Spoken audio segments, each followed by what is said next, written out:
आज की इस वीडियो में हम बात करने वाले हैं स्टार्ट करने वाले हैं topic for the bank promotions. सभी बैंक्स के लिए ये वीडियोस बहुत ज्यादा हेल्पफुल रहने वाली हैं।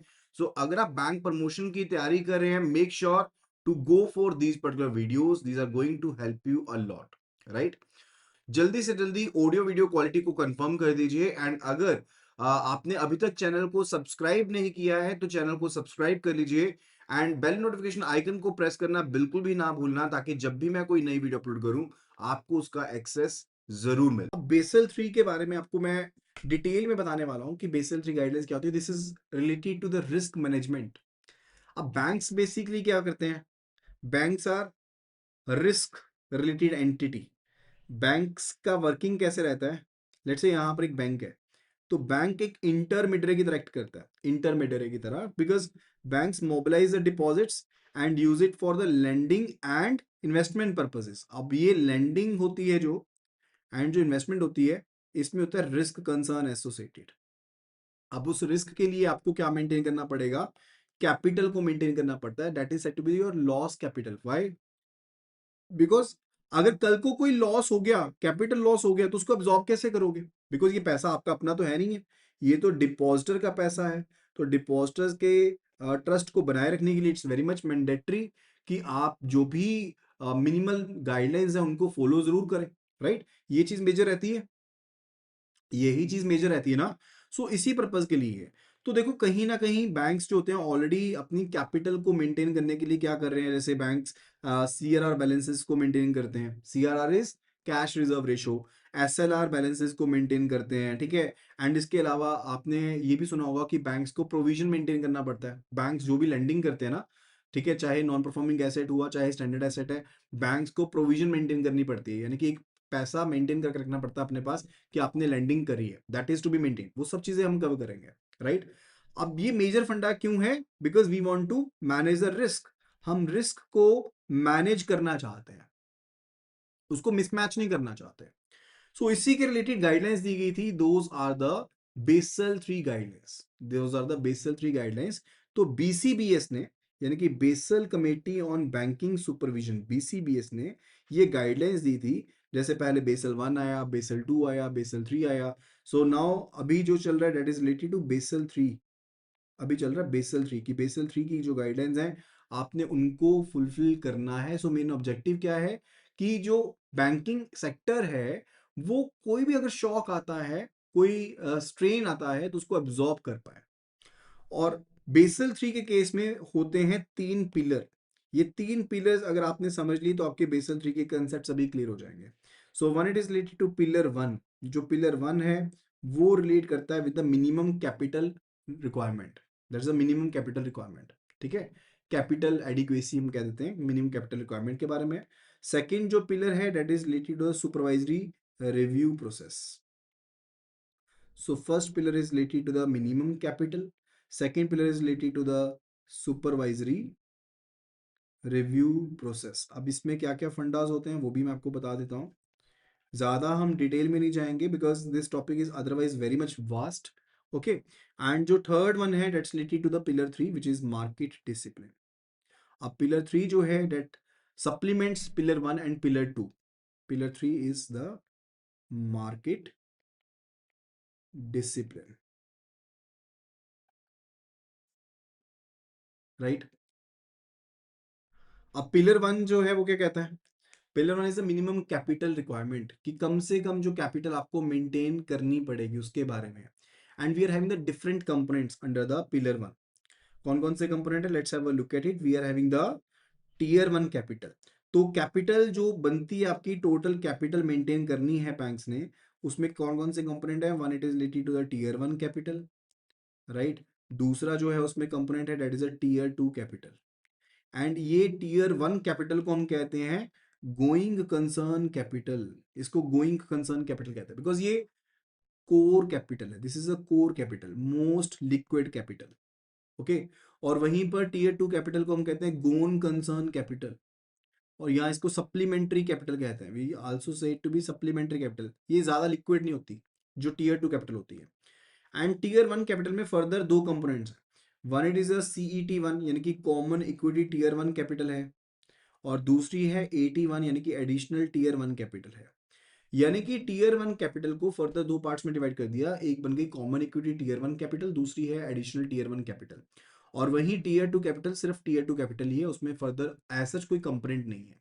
ओके, तो ये कंपोजिशन है रिलेटेड टू द कैपिटल। अब इसमें कंपोजिशन के हिसाब से बताया गया है, आपको मेंटेनेंस करनी पड़ेगी मिनिमम कैपिटल की, बिकॉज पहला पिलर इस चीज के रिलेटेड है कि मिनिमम कैपिटल स्टैंडर्ड्स हैं, those are to be maintain. और जो इनकी परसेंटेज को मेंटेन करना होता है ना, that is as per the risk weight assets RW के अकॉर्डिंग। अब होता क्या है कि जो भी आप लेंडिंग करते हो, जो आप इन्वेस्टमेंट करते हो, उसका रिस्क वेटेज होता है, रिस्क वेटेज। ठीक है, किसी एक चीज में रिस्क ज्यादा होगा तो रिस्क वेटेज परसेंटेज ज्यादा होगा, अगर परसेंटेज कम है, रिस्क कम है, तो रिस्क वेटेज परसेंटेज कम होगा। Let me just give you an idea. जैसे क्रेडिट कार्ड के केस में जो RW परसेंटेज है ना, वो 125% है। यानी कि अगर ₹1 का लोन दोगे तो उसे ₹1.25 का रिस्क कंसीडर किया जाएगा, राइट। एंड ऐसे अगर मान लो स्टेट गवर्नमेंट के द्वारा गारंटीड लोन है, तो ₹1 का लोन 20 पैसे के इक्वल माना जाएगा, यानी कि वहां पर रिस्क वेटेड एसेट परसेंटेज कम है। तो ये कम ज्यादा होता है based upon the different loans. Okay, so that is basically the risk weightage asset percentage. अब उस रिस्क वेटेज एसेट के बेस के ऊपर ही आपको ये कैपिटल को मेंटेन करना होता है, the capital is to be maintained. जैसे एक बार टेबल देखो, बाकी मैं आपको कल भी पूरा का पूरा करवाऊंगा, don't not worry about it. Next topic में, नेक्स्ट वीडियो में हम इसको कवर करेंगे अच्छे से। सो CET1, अब इसमें एक तरफ लिखा हुआ BCBS। अब BCBS क्या है? BECIL committee on banking supervision. अब इन्होंने बताई मिनिमम गाइडलाइंस, किनको बताई? रेगुलेटर्स को। अलग अलग कंट्री के रेगुलेटर्स को कहा कि आपको ये मिनिमम गाइडलाइंस फॉलो करनी है। अब मिनिमम है, आप चाहो तो ज्यादा भी मेंटेन कर सकते हो। तो यही चीज हुई है कि BCBS ने बोला कि ये मिनिमम गाइडलाइंस है, लेकिन इंडिया का रेगुलेटर जो रिजर्व बैंक ऑफ इंडिया, वो कहते हैं नहीं, थोड़ा सा ज्यादा आप मेंटेन करेंगे, बिकॉज हमें पता है कि रिस्क प्रोफाइल ज्यादा है बैंक्स में। ठीक है, तो मिनिमम जो CET1 है, अब ये किसका कंपोनेंट है? टीयर 1 का कंपोनेंट है, ये दोनों ही टीयर 1 का कंपोनेंट है। ठीक है, तो मिनिमम CET1 कितना मेंटेन करना है as per the BCBS? That is to be maintained at 4.5%, right, as per the BCBS। ये इंटरनेशनल स्टैंडर्ड्स के हिसाब से मिनिमम स्टैंडर्ड है। ठीक है, और एडिशनल टीयर 1 कितना रहेगा? 1.5% रहेगा। तो एज पर द BCBS जो टोटल टीयर 1 कैपिटल रहेगी that is 6%। But as per the Indian regulator जो मिनिमम CET1 मेंटेन करना है वो करना है 5.5%। बाकी सब सेम है, बाकी सब सेम है, सिर्फ यही चीज इंडियन रेगुलेटर ने ज्यादा बोली है। इंडियन रेगुलेटर ने बोला नहीं, CET1 कम से कम 5.5% करोगे, बाकी सब चीजें सेम है। यानी कि AT1 1.5% है, तो टोटल कितना हो जाएगा tier 1? As per the Indian regulator it is 7%। अगर टीयर 2 की बात करें तो वो 2% मेंटेन करना है। दोनों सिनेरियोज में, चाहे BCBS है चाहे कोई भी है, मिनिमम जो टीयर 2 रहेगा दैट इज 2%। तो टोटल जो कैपिटल एडिक्वेसी रेशियो है, CAR है, वो कितना हो जाएगा? Minimum capital adequacy ratio that is 8% as per the BCBS, लेकिन इंडियन रेगुलेटर के हिसाब से मिनिमम 9% मेंटेन करना है। As per the Indian regulator minimum 9% of the CAR capital adequacy ratio is to be maintained. अब इसके अलावा भी क्या होता है कि बैंक्स को कैपिटल को मेंटेन करना पड़ता है। जैसे मैंने आपको बता दिया कंपोनेंट, एक कंपोनेंट बता दिया मैंने आपको कि टीयर 1 कैपिटल है, टीयर 1 में फर्दर आपके पास आगे CET1 AT1 आ गया, प्लस टीयर 2 कैपिटल आपने मेंटेन कर लिया, ये तो मेंटेन कर लिया। प्लस अब क्या हुआ कि बेसल की एडवांसमेंट हुई, बेसल 1, बेसल 2, बेसल 3 आया। तो उन्होंने बोला कि जब टाइम सही चल रहा है तो आप एक बफर क्यों नहीं मेंटेन कर रहे? उसको हम कहते हैं CCB, कैपिटल कंजर्वेशन बफर, कि वो मेंटेन कर लो। ठीक है, 2.5% वो मेंटेन कर लो। ठीक है, so that is just mention over here, CCB mention कर दिया उन्होंने कि 2.5% का एक बफर, कैपिटल कंजर्वेशन बफर, वो मेंटेन कर लो।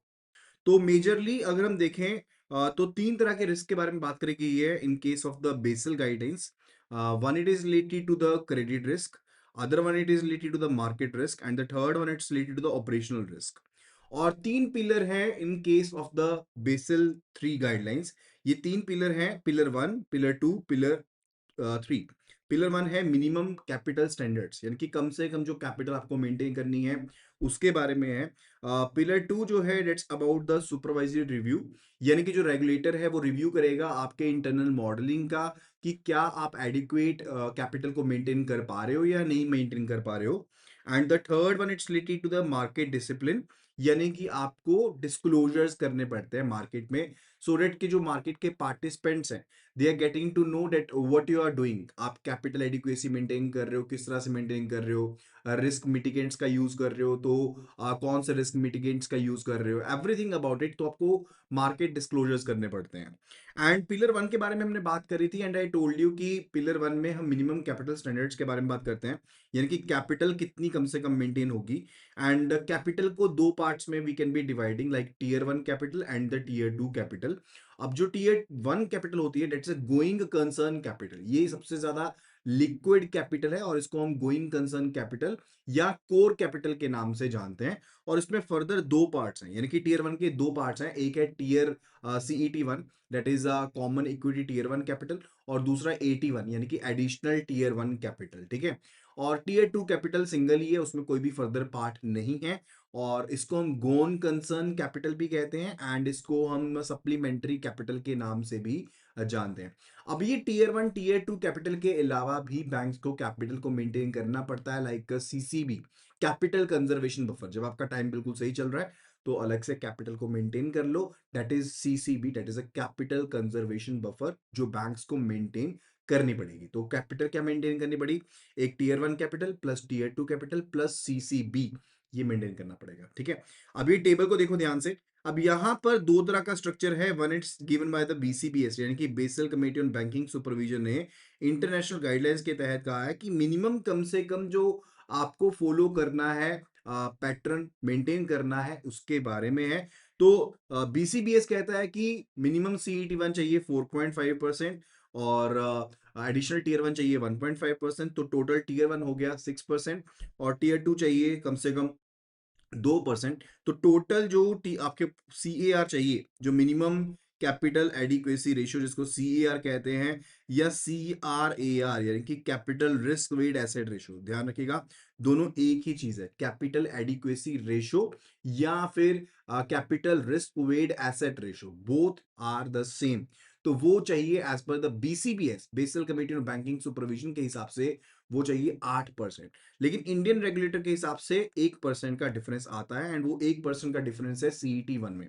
इंडियन रेगुलेटर यानी कि रिजर्व बैंक ऑफ इंडिया कहता है कि कम से कम जो सीईटी वन मेंटेन करनी है, वो मेंटेन करनी है 5.5%, that is to be maintained at 5.5%। 81 maintain करोगे सेम 1.5%, तो टीयर वन हो गया कितना 7%। फिर उसके बाद कहते हैं कि टीयर टू भी हो गया 2% हो गया, तो टोटल कितना हो गया 9% हो गया। तो इंडियन रेगुलेटर कहता है कि मिनिमम जो आपको सी ए आर मेंटेन करनी है, capital risk weight asset ratio maintain करनी है, that is 9% that we need to maintain.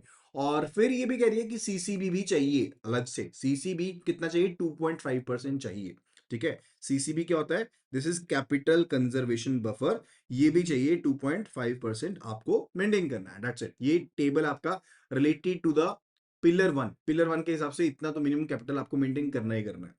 फिर बात की जाती है रिलेटेड टू द रेशोज। अब ये रेशोज मैंने आपको कल की वीडियो में भी बताया था कि जो ये आप कैपिटल मेंटेन करते हो ना, ये आप रिस्क वेट एसेट्स के ऊपर मेंटेन करते हो। एंड रिस्क वेट एसेट्स कौन कौन से आप कंसीडर कर रहे हो, you are considering the risk weight assets for the credit risk, market risk and the operational risk, right.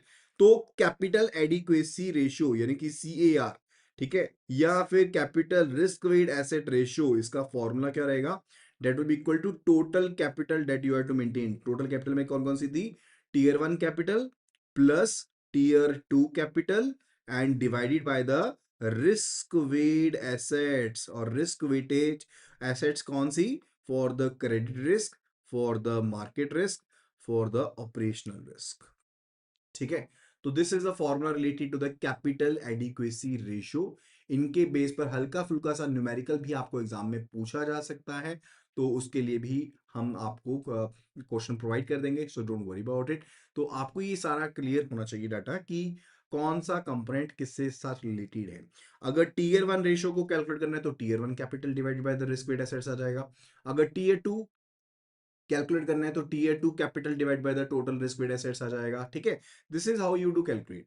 And now let's have a look at the components of the CET one capital, यानी कि जो CET one capital है उसके components कौन कौन से होते हैं। देखो सीईटी वन में टोटल 10 कंपोनेंट्स हैं जिसके बारे में हम बात करेंगे, तो ध्यान रखना कॉमन इक्विटी टियर 1 के बारे में जब हम बात करते हैं, which is a most liquid capital, ठीक है? पूरी की पूरी कैपिटल में अगर देखोगे तो CET1 is the best capital that you are having.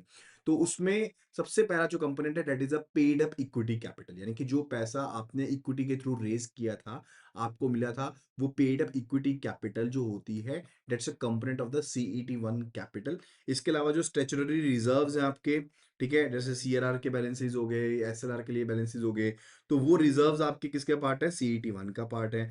Other undisclosed free reserves, यानी कि जो आपने फ्री रिजर्व्स रखे हैं, किसी पर्पस के लिए आपने पैसा रिटेन करके रखा है, वो भी आपका इसी का पार्ट रहेगा। एंड कैपिटल रिजर्व्स हो गए, ठीक है? जैसे मान लो आपने एसेट को सेल किया था, बेचा था किसी एसेट को, अब उसका जो पैसा था वो आपने किसी रिजर्व में रख दिया है, कैपिटल एसेट रिजर्व बना दिया है, तो वो भी आपका CET1 का कंपोनेंट माना जाता है। इसके अलावा जो आपका शेयर प्रीमियम है, यानी कि अगर आप कॉमन इक्विटी शेयर इश्यू कर रहे हो, उसका शेयर प्रीमियम होता क्या है कि शेयर की ना वैल्यू होती है, like one it is related to the face value and one it is related to the market value. मान लो कि शेयर की जो फेस वैल्यू है वो है 100 रुपीज की, और जो मार्केट के ऊपर ट्रेड कर रहा है शेयर, दैट इज 123 रुपीज। तो आपको जब पैसा मिला, ठीक है, कंपनी को जब पैसा मिला, that was basically related to company को 123 रुपीज रिसीव हुए, तो वहां पर जो 100 रुपीज है वो तो जाएंगे पेड अप कैपिटल में, और जो 23 रुपीज का डिफरेंस है that will go toward the share premium account, right? तो ये शेयर स्टॉक सरप्लस जो होता है या जो शेयर प्रीमियम होता है, that is also a part of the CET1 related to common equity ये शेयर की बात कर रहा हूं मैं। फिर इसके अलावा जो बैलेंस आपका प्रॉफिट एंड लॉस अकाउंट का प्रीवियस ईयर के एंड के ऊपर, वो पार्ट भी आप किसमें शामिल करते हो? You also include it in under the CET1 capital में काम शामिल करते हो। एंड इवन जो करंट ईयर का प्रॉफिट होता है, जो इस साल का आपका प्रॉफिट है, उसको भी आप शामिल कर सकते हो, प्रोवाइडेड कि जो आपकी एनपीए की डेविएशन है, इंक्रीमेंटल डेविएशन है, वो 25% से ज्यादा हो क्वार्टर टू क्वार्टर बेसिस के ऊपर, यानी कि अगर आपका एनपीए 25% से ज्यादा मूव कर रहा है from quarter to quarter basis, फिर दिक्कत वाली बात है, otherwise it's all fine. Otherwise आप करंट ईयर का जो प्रॉफिट होता है उसको भी शामिल कर सकते हो CET1 कैपिटल के अंदर। इसके अलावा जो रिवैल्यूएशन रिजर्व्स है, पहले ये जो रिवैल्यूएशन रिजर्व्स थे ना, these were the part of the tier 2 capital, लेकिन अब इनको टीयर 1 पार्ट ही माना जाता है, और इनको 55% डिस्काउंट के ऊपर कंसीडर किया जाता है। यानी कि अगर 100 रुपीज की वैल्यू है, तो 45 रुपीज ही सिर्फ और सिर्फ कंसीडर किए जाएंगे अंडर द CET1 कैपिटल। इसके अलावा जो फॉरेन करेंसी ट्रांसलेशन रिजर्व्स हैं आपके, हो सकता है कि डिफरेंट आपके पास एसेट्स हो जो कि फॉरेन करेंसी में है। अब जब आप अपनी बैलेंस शीट में उनको कैलकुलेट करने की कोशिश करते हो, यू डू व्हाट, बेसिकली उनको INR में कन्वर्ट करते हैं। तो अगर करेंसी आपके फेवर में है और आपको प्रॉफिट हुआ है, तो वो बेसिकली किस में जाएगा? That will go under the foreign currency translation reserve. इसको भी 25% डिस्काउंट के ऊपर आप शामिल करते हो। And other than that, deferred tax assets जो आपके DTAs होते हैं, those are also the part of the CET1 capital, ठीक है? तो ये टोटल 10 आपके पास कंपोनेंट्स हैं related to the CET1 capital, जो कि CET1 यानी कि कॉमन इक्विटी टीयर 1 का पार्ट बनते हैं। सो मेक श्योर करना कि ये कंपोनेंट्स आपको याद हो जाएं, ठीक है? दोबारा से फटाफट से बता देता हूँ। Paid up capital, statutory reserves, capital reserves, disclose free reserves, stock surplus या शेयर प्रीमियम, जो आपका प्रॉफिट एंड लॉस का बैलेंस था पिछले साल के एंड के ऊपर, करंट ईयर का बैलेंस भी शामिल कर सकते हो अगर इंक्रीमेंटल एनपीए जो है वो 25% से ज्यादा नहीं है, रिवैल्यूएशन रिजर्व्स 55% डिस्काउंट के ऊपर, foreign currency translation reserves 25% discount के ऊपर, और डेफर्ड टैक्स एसेट्स, ठीक है? These are the part of the CET1 capital. फिर बात आती है रिलेटेड टू 81 के कंपोनेंट्स कौन कौन से होंगे। 81 एडिशनल टीयर 1। अब 81 जो होता है ना, दैट्स मैक्सिममली रिस्ट्रिक्टेड टू 1.5%। ये मैक्सिमम रिस्ट्रिक्शन है इसकी 1.5% के ऊपर, यानी कि 1.5% से ज्यादा हो ही नहीं सकते। किस चीज का 1.5%? Of the risk weighted assets. मान लो कि जो टोटल रिस्क वेड एसेट्स है वो है 90,000। जस्ट एज्यूम कर लो टोटल रिस्क वेड एसेट्स है 90,000, तो 81 कितना हो सकता है मैक्सिमम? 1.5% ऑफ इट, यानी कि 90,000 इंटू 1.5%, दैट इज 1350। तो ये कितना हो जाएगा? 1350 का लिमिट लग जाएगा। इससे ज्यादा 81 हो ही नहीं सकता, ठीक है। CET1 के केस में ऐसा नहीं है, CET1 का मिनिमम है, ठीक है। जब हम CET1 की बात करते हैं, we are talking about the minimum component, right. But जब हम 81 की बात करते हैं, 81 इज अ मैक्सिमम कंपोनेंट जो बन सकता है, ठीक है। तो दोनों में डिफरेंस है, वो ध्यान में रखना है। Now after that it's about the 81 में क्या क्या चीजें आती हैं। अब हमारे पास ना डिफरेंट शेयर क्लास होती है, लाइक एक होता है कॉमन शेयर। कॉमन शेयर किसका पार्ट है? That's a part of the CET1, वो CET1 का पार्ट है, ठीक है। लेकिन अगर हम PNCPS की बात करें, perpetual non cumulative preference shares के बारे में बात करें, now we are having the preference shares, जहां पर जो शेयर होल्डर्स होते हैं उनको प्रेफरेंस मिलती है डिविडेंड को लेकर के, ठीक है। कंपनी अगर लिक्विडेट होगी तो उनको प्रेफरेंस मिलेगी, तो that's basically the point related. लेकिन PNCPS क्या होता है? This is perpetual non cumulative preference shares. Perpetual यानी कि जो लगातार आपके चलता ही रहेगा, कोई एंड नहीं है, आपको लगातार चलता ही रहेगा, डिविडेंड मिलता रहेगा, कोई एंड नहीं है। एंड नॉन क्यूमुलेटिव है, यानी कि अगर पिछले किसी साल में आपको डिविडेंड नहीं मिला तो गया, वो आगे एक्यूमुलेट नहीं होगा। अगले साल का डिविडेंड अगले साल में मिलेगा, पिछले साल का एरियर इस केस में नहीं मिलेगा, that is non cumulative preference shares. इस तरह की अगर जो क्वालिटी ऑफ शेयर्स है, those will be accountable toward the 81, और उनका जो शेयर प्रीमियम होगा PNCPS का, वो भी आपका किस में जाएगा? 81 में जाएगा। इसके अलावा जो DCAs होते हैं, डेब्ट कैपिटल इंस्ट्रूमेंट्स होते हैं, those are the part of the 81 capital. Clear with it? 81 के कैपिटल के कंपोनेंट क्लियर हो गए। थर्ड जो है it's related to tier 2 capital, again very much important. अब टीयर 2 कैपिटल को लेकर के कुछ एक रिस्ट्रिक्शंस हैं। क्या रिस्ट्रिक्शंस हैं? पहली चीज होती है कि जो टीयर 2 कैपिटल होती है, ये टीयर 1 कैपिटल के 100% से ज्यादा नहीं हो सकती, ठीक है। ये टीयर 1 कैपिटल के 100% से ज्यादा नहीं हो सकती, और टोटल कैपिटल के 50% से ज्यादा नहीं हो सकती। तो this is a limitation related to it. और इसमें क्या क्या चीज आती है? Like we are having the general provisions and loss reserves. क्या है इसमें? General provisions and loss reserves, and इसका भी रिस्ट्रिक्शन है। रिस्ट्रिक्शन कितना है? 1.25% of the risk weight asset. Maximum इतना ही हो सकता है, ये not more than that. General provision and loss reserves होती हैं, एंड ये 1.25% हो सकता है रिस्क वेट एसेट्स का, नॉट मोर देन दैट। फिर इसके अलावा जो डेप्ट कैपिटल इंस्ट्रूमेंट्स हैं, द डेप्ट कैपिटल इंस्ट्रूमेंट्स, ठीक है, these are also the part of the common equity tier 2 capital. ये भी आपके पास not common equity tier 2, actually it's tier 2 capital only, right.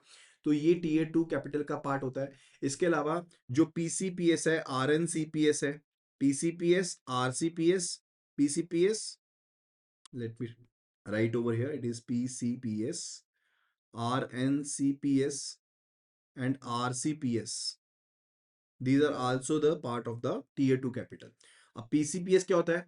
Perpetual Cumulative Preference Shares, Redeemable Non-Cumulative Preference Shares, RCPS, Redeemable Cumulative Preference Shares, ठीक है। इनका और इनका share premium, this is a part of the tier 2 capital. This is a part of the tier 2 capital, ठीक है जी। ये चीज clear होगी है कि कौन कौन से कंपोनेंट्स होते हैं। इसके अलावा जो आपके PDAs होते हैं, परपेचुअल डेप्ट इंस्ट्रूमेंट्स होते हैं, परपेचुअल डेप्ट इंस्ट्रूमेंट्स, ठीक है, जिसके केस में मिनिमम मैच्योरिटी 5 साल की चाहिए होती है, those are also the part of the tier 2 capital. वो भी टीयर 2 कैपिटल का पार्ट कंसीडर किए जाते हैं, राइट। क्लियर है चीज? चलिए, तो ये कंपोनेंट्स हो गए हमारे किसके बारे में? टीयर 1 कैपिटल के बारे में एंड टीयर 2 कैपिटल के बारे में। आई होप कि यहां तक का सारा पॉइंट आपको क्लियर हो गया होगा। अगर क्लियरिटी हो गई है तो जल्दी से वीडियो को लाइक भी कर दे और वीडियो को शेयर भी कर दे, अगर यहां तक के सभी पॉइंट्स क्लियर हो गए हैं। एंड मेक श्योर करना कि एप्लीकेशन जरूर डाउनलोड कर लें, because the PDF files will be available over here. तो आप डाउनलोड जरूर करें एप्लीकेशन को थ्रू द लिंक। एंड अगर आप iOS यूजर हैं, then use the ORG code GEGKT. It will be asking you for the ORG code. ORG code पूछेगा आपको, and that will be GEGKT, right? चलिए, so tier 1 capital को हम किस नाम से जानते हैं? We say the tier 1 capital to be the core capital. इसको गोइंग कंसर्न कैपिटल कहते हैं, कोर कैपिटल कहते हैं। This is the most permanent capital, liquid capital, जो कि अवेलेबल रहती है। टीयर 2 कैपिटल जो होती है वो कम परमानेंट नेचर की होती है, and we say to be supplementary capital, या इसको हम कहते हैं related to gone concern capital. Tier 2 को कहते हैं गोन कंसर्न कैपिटल, टीयर 1 को कहते हैं going concern capital. And tier 2 capital किसी भी पॉइंट के ऊपर टोटल कैपिटल के 50% से ज्यादा नहीं होनी चाहिए, ठीक है। ये रिस्ट्रिक्शन मैंने आपको ऑलरेडी बताई थी कि टीयर 2 कैपिटल जो है किसी भी पॉइंट पर 50% से ज़्यादा, टोटल कैपिटल के 50% से ज़्यादा नहीं होनी चाहिए, एंड टीयर 2 कैपिटल किसी भी पॉइंट के ऊपर टीयर 1 कैपिटल के 100% से ज़्यादा नहीं हो सकती। तो ये ओवरऑल कैप्स हैं जो कि लगाए गए हैं। सो कौन कौन से रिस्क कवर्ड है? आई टोल्ड यू टोटल 3 तरह के रिस्क कवर्ड है। It is a credit risk which is covered, market risk which is covered, and the operational risk which is covered here. ठीक है, तो 3 तरह के रिस्क कवर्ड है, और इनको कैलकुलेट करने के लिए, इनके रिस्क वेट एसेट्स को कैलकुलेट करने के लिए डिफरेंट डिफरेंट अप्रोचेज हैं। Like for the credit risk we are having the standardised approach. Second one it's related to the FIRB, यानी कि foundation internal rating based approach, internal rating based approach, foundation approach, and AIRB means advanced internal rating based approach. So we are having the different approaches. अब otherwise क्या होता है कि इन approaches से related आपको numerical भी पूछे जाते हैं या थ्योरेटिकल क्वेश्चंस भी पूछे जा सकते हैं, but from for the bank promotions point of view you should just be knowing about these approaches, कि आपको इन अप्रोचेस के बारे में आइडिया होना चाहिए कि कौन कौन सी अप्रोचेस हैं। ठीक है, like question can be coming like कि कौन से अप्रोच कौन से मेथड को लेकर है, कौन से रिस्क को लेकर के है। ठीक है, तो क्रेडिट रिस्क को लेकर के 3 अप्रोचेज हैं। एक है स्टैंडर्डाइज्ड अप्रोच, दूसरी है FIRB यानी कि foundation internal rating based approach, and third है AIRB यानी कि advance internal rating based approach. ठीक है, तो 3 अप्रोचेज हैं। And if we talk about the market risk, तो मार्केट रिस्क के केस में we are having the maturity method, and further we are having the duration method. We are having the maturity method and the duration method, and the third one it's related to the internal risk based model approach, internal risk based model approach. And if we talk about the operational risk, तो इसमें एक सबसे जो use की जाती है approach जिसके base पर न्यूमेरिकल भी सॉल्व कर सकते हैं हम, that is a basic indicator approach, BIA approach कहते हैं इसको। We say to be the BIA approach, basic indicator approach. And जो सेकंड है that is a standardised approach, TSA बोलते हैं इसको, the standardized approach, and the third one is AMA, that is advanced measurement approach, right? तो operational risk के लिए भी 3 approaches हैं। One it is the basic indicator approach, the second one it is a standardised approach, and the third one it's related to the advanced measurement approach. अब basic indicator approach के बारे में आपको फटाफट से एक न्यूमेरिकल कवर कर देते हैं। सो बेसिक इंडिकेटर अप्रोच जो ऑपरेशनल रिस्क के साथ रिलेटेड है। ऑपरेशनल रिस्क क्या होता है? What is operational risk? जैसे क्रेडिट रिस्क तो ये होता है ना कि डिफॉल्ट अगर कर दिया पार्टी ने, रीपेमेंट नहीं करी अपनी टाइमली, तो उसको कहते हैं हम credit risk, we say to be the credit risk, right? और मार्केट रिस्क होता है जब मार्केट में एडवर्स मूवमेंट होती है प्राइसेस की, तब जो रिस्क इम्पोज होता है उसे हम क्या कहते हैं? We say to be the market risk. उसको मार्केट रिस्क या हम प्राइस रिस्क के नाम से जानते हैं, राइट? और ऑपरेशनल रिस्क होता है जब आपके प्रोसेसेस फेल हो जाते हैं, इंटरनल प्रोसेसेस फेल हो जाते हैं, सिस्टम फेलियर हो जाता है, या कोई इंटरनल फ्रॉड हो जाता है। So that is set to be the operational risk, उसको हम ऑपरेशनल रिस्क कहते हैं। So operational risk is basically the failure of systems, procedures, hardware, software, या इवन जो नेचुरल कैलामिटीज होती हैं, those are also covered under the operational risk. और इसमें कौन कौन से अप्रोचेस हैं आपके पास? One it is a basic indicator approach, BIA approach, second one it is a TSA, the standardized approach, and the third one it is a advanced measurement approach. Basic indicator approach का फंडा क्या रहता है? Very easy but important one.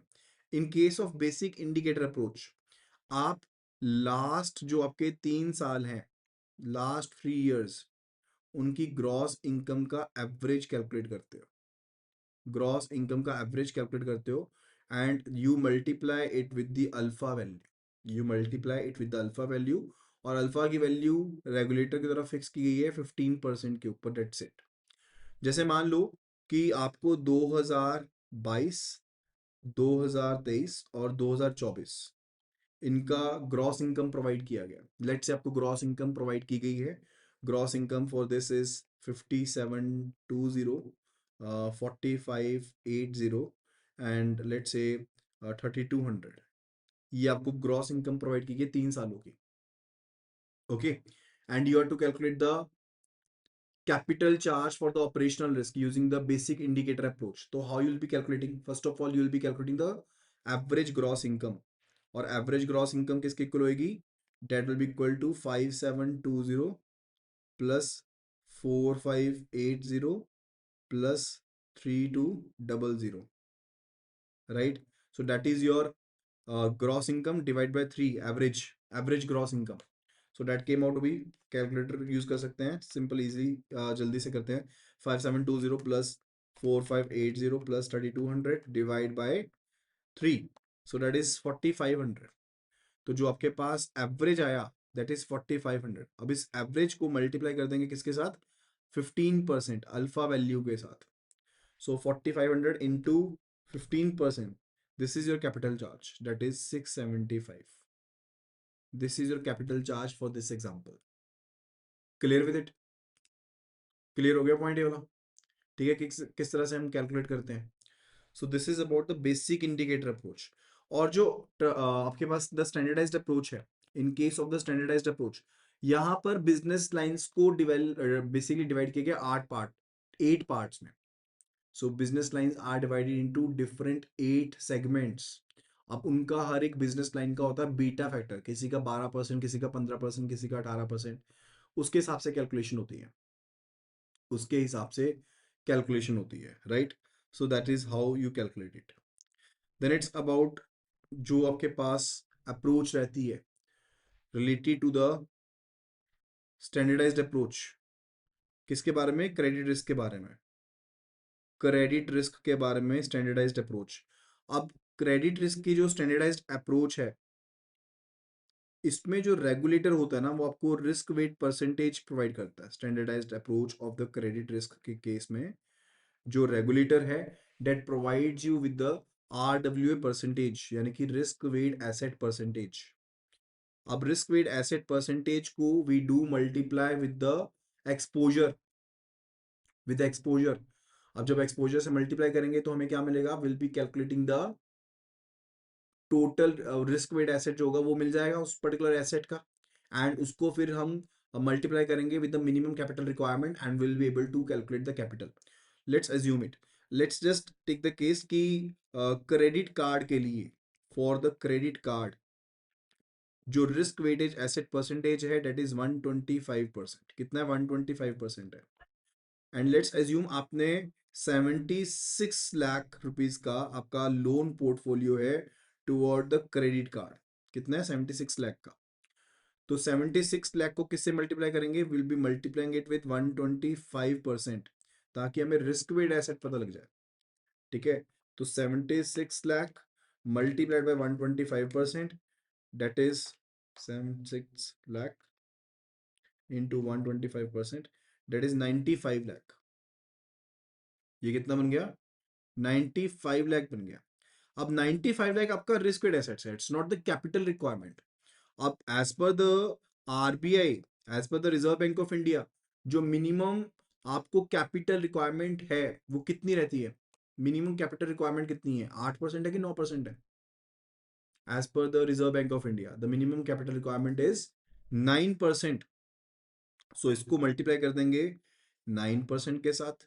So 95 lakh into 9%, so minimum कितना capital आपको maintain करना पड़ेगा, 8,55,000 का कैपिटल आपको मेंटेन करना पड़ेगा फॉर द क्रेडिट कार्ड। ठीक है, क्योंकि हमने एज्यूम क्या किया था कि आपका जो पोर्टफोलियो साइज है दैट इज 76 लाख, लेकिन उसका रिस्क वेटेज एसेट परसेंटेज कितना गिवन था, the risk weightage asset percentage is given to be 125%।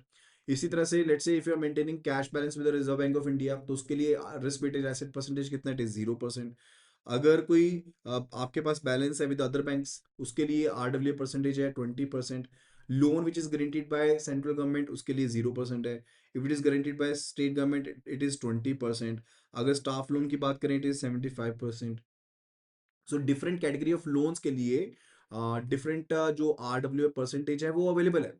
अब आप उनसे मल्टीप्लाई करते हुए you will be calculating the risk weighted asset, you will be calculating the risk weight assets, and after that you will be able to calculate the capital that you need to maintain। जो capital आपको maintain करनी है वो आप maintain कर पाओगे। Clear with it, ये clear है चीज आपको? Then after that it's about the CRERH। CRERH क्या होता है, CRERH is the commercial real estate residential housing.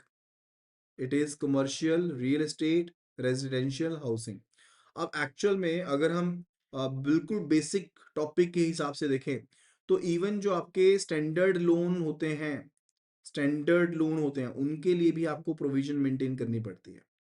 Standard loan accounts के लिए भी आप प्रोविजन मेंटेन करते हो। लाइक अगर मैं बात करता हूँ related to the SME, small micro enterprises, या फिर अगर डायरेक्ट एग्रीकल्चर से रिलेटेड लोन अकाउंट होता है तो वो स्टैंडर्ड कैटेगरी में है, यानी कि नॉन परफॉर्मिंग एसेट नहीं है, तो वहां पर भी प्रोविजन मेंटेन करनी पड़ती है 0.25% की। एंड जो कैटेगरीज डिफाइंड नहीं है, अदर कैटेगरीज में है, वहां पर कितनी प्रोविजन मेंटेन करनी पड़ती है? 0.40% की प्रोविजन मेंटेन करनी पड़ती है। ठीक है, तो 0.25% की प्रोविजन मेंटेन करनी पड़ती है, 0.40% की प्रोविजन मेंटेन करनी पड़ती है। एंड इसी तरह से if it is related to the commercial real estate, CRE से रिलेटेड है, तो वहां पर 1% की प्रोविजन मेंटेन करनी पड़ती है। And if it is related to the CRE RH, commercial जो आपके पास रियल एस्टेट है, रेजिडेंशियल हाउसिंग है, वहां पर 0.75% का प्रोविजन मेंटेन करना पड़ता है। Even for the standard loan accounts this provision is to be maintained. ये प्रोविजन आपको मेंटेन करनी पड़ती है। एंड व्हाट अबाउट, अगर मैं रिस्क वेट एसेट परसेंटेज की बात करूं for the housing loans,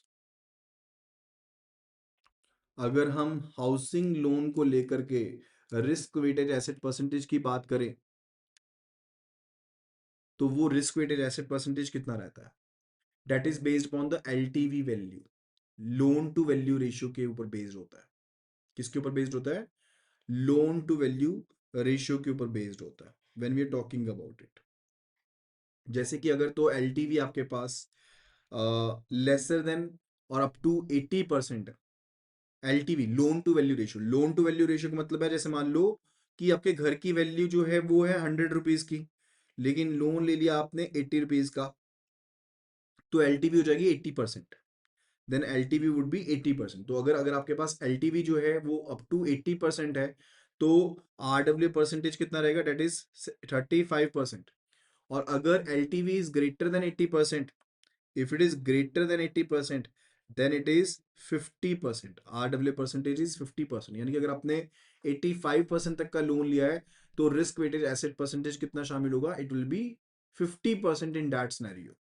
and even जो अनडिसबर्स्ड आपका पोर्शन होता है हाउसिंग लोन का, द अनडिसबर्स्ड पोर्शन, जो अनडिसबर्स्ड पोर्शन रहेगा हाउसिंग लोन का, उसके लिए भी आपको कैलकुलेट करना पड़ता है। किसके साथ मल्टीप्लाई करते हुए? You are to multiply the undisbursed portion with the credit conversion factor, जिसको हम सीसीएफ कहते हैं। We say to B CCF. और ये सीसीएफ कितना होता है? 50% होता है। ये मैं बात कर रहा हूँ अनडिसबर्स्ड पोर्शन के बारे में। लेट्स से आपका 50 लाख का लोन था और 50 लाख में से 35 लाख यू हैव यूटिलाइज्ड, तो उसके ऊपर तो ये परसेंटेज के हिसाब से चलेगा। लेकिन जो अनडिसबर्स्ड कंपोनेंट है 15 लाख रुपए का, जो आपने इस्तेमाल नहीं किया है, उसको आप मल्टीप्लाई करोगे 50% के साथ, सीसीएफ के साथ, यानी कि क्रेडिट कन्वर्जन फैक्टर के साथ। ओके, एंड इसे भी फर्दर रिस्क वेटेज इसको दी जाएगी 50% फर्दर आगे, जो रिजल्टिंग आपका इफेक्टिव रिस्क वेट होगा। ठीक है, 50% बेसिकली आप इसको शामिल करोगे 15% and then again with 50% so as to get the risk weighted assets of the undisbursed portion. Clear with it? तो अनडिसबर्स्ड पोर्शन का भी आपको जो रिस्क वेटेड एसेट परसेंटेज होता है वो आपको कैलकुलेट करना पड़ेगा। Right, that will be all about today video. आज की वीडियो में सिर्फ इतना ही। आई होप कि आपने सभी टॉपिक्स को अच्छे से समझा होगा। अगर किसी भी तरह का डाउट है तो you can be letting no in the comment section, and further do download the application from the link iibf24/app। And अगर आप iOS यूजर हैं, it will be asking for the ORG code which is GEGKT। So just do download the application and start your preparations. Thank you so much and see you again in the next video.